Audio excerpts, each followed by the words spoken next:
आदाब नाज़रीन, Z news में आपका खैरमकदम है। जिला उधमपुर जजर कोटली के मुकाम पर 4 गाड़ियों का एक्सीडेंट हुआ। इसमें एक ड्राइवर की मौत हो गई। आगे देखिए जाकिर भट्ट की ये रिपोर्ट।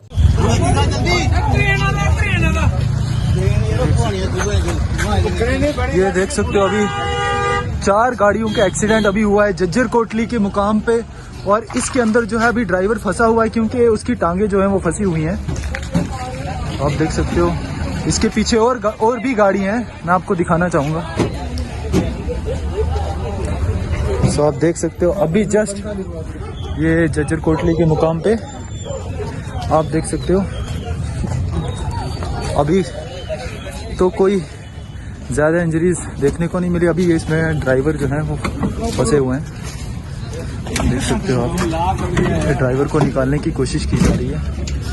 तो आप देख सकते हो यहाँ पे 4 गाड़ियाँ जो हैं, और ये देख सकते हो ये रामबन की गाड़ी है JK 19 92 95। सो आप देख सकते हो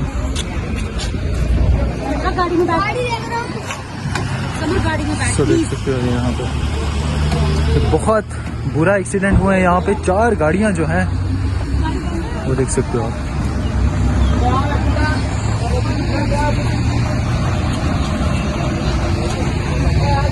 जस्ट अभी की बात है, जज्जर कोटली के मुकाम पे ये एक्सीडेंट हुआ है।